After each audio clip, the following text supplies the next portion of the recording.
Uh, Good afternoon, everyone. Today we are going to focus on Excel, look at how we can do some calculations. Normally on this data, we are going to calculate the number of total hours worked by each employee at a certain workshop. It could be workshop, it could be a company, it could be a school, it could be anything, any kind of enterprise. So we are focusing on any enterprise created names out of the blue, in as much as these names have the owners.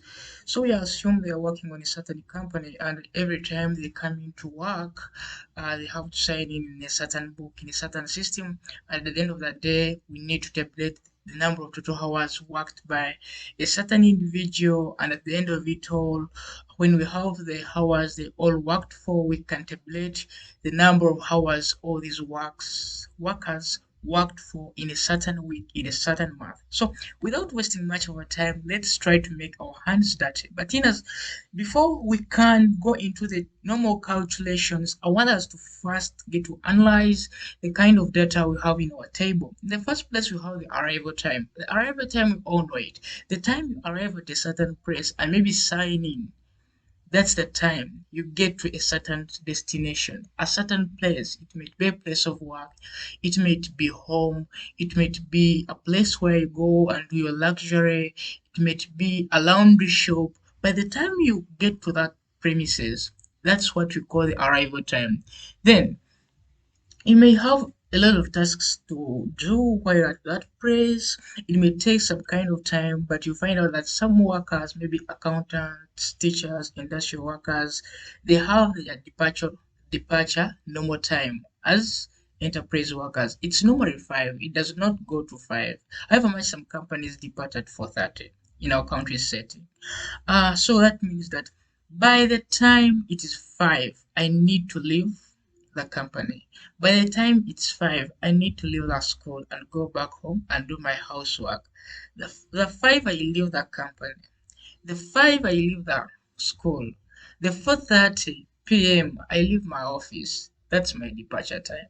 I've departed from my office. I'm going somewhere. You understand? You can arrive at a place and depart from a place at certain intervals. Now, we don't want to only remind about all this, but we want to use the departure time and the arrival time to identify the number of hours someone spent at the company working. Because we assume when you arrive at the company at 7:30, for instance, for Fatia and leave at 5 p.m. in the evening, that means that the duration in between all this, you had what you are doing in office or somewhere, but within the company premises, because this database is at the company. So how can we do this? Follow me. Just come in this cell, E3, put equal signs for any mathematical expression to start here in Excel. You begin it with an equal sign. Without it, you're writing maybe nuisance. We're going to now do what? Put in a formula or kind of a function, but we shall use a formula. Then we shall say D2, D3, which is our departure time, subtract it from the arrival time of a certain individual. So after having subtracted it, mind you, this is time. So we need to multiply it by 24 hours and press enter. So it's 9.5. Here it is 9.5. We don't see AM, we don't see anything because the format here is already in numbers. Could it be in general? I think things would change. Let me first delete this and we retype. Equal to C3 minus no D3 minus D3. D3 minus D3 multiplied by 24. You see, that means that we had a little space. Let me just increase it to see the result. No.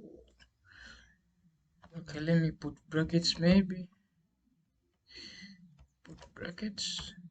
See now? Okay. Now I've got what I wanted. Now that the format of the time is in custom, when I try to subtract the departure time from the arrival time, I get 12 p.m. Why? It's already in custom.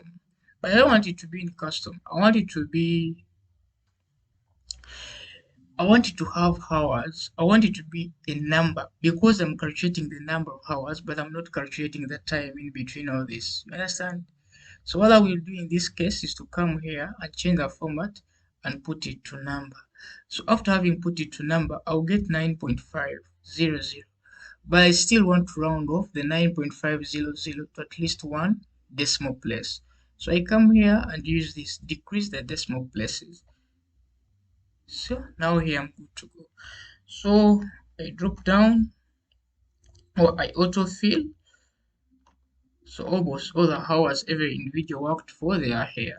So with these hours someone worked for, we now want to determine the total number of hours all these workers worked for a certain week.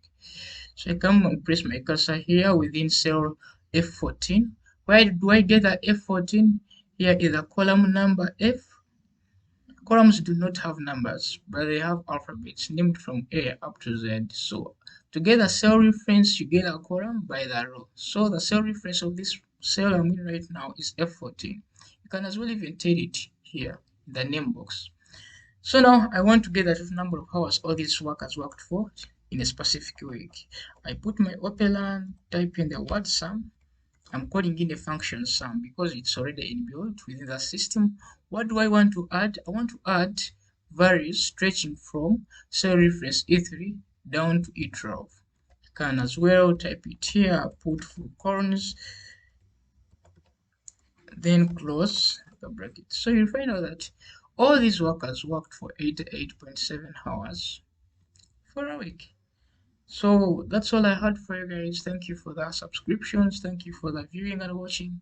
But remember to always comment, tag a friend, tag a colleague, and we get more subscribers to the channel. Then I get to be more mobilized to create more content. Thank you. Thank you.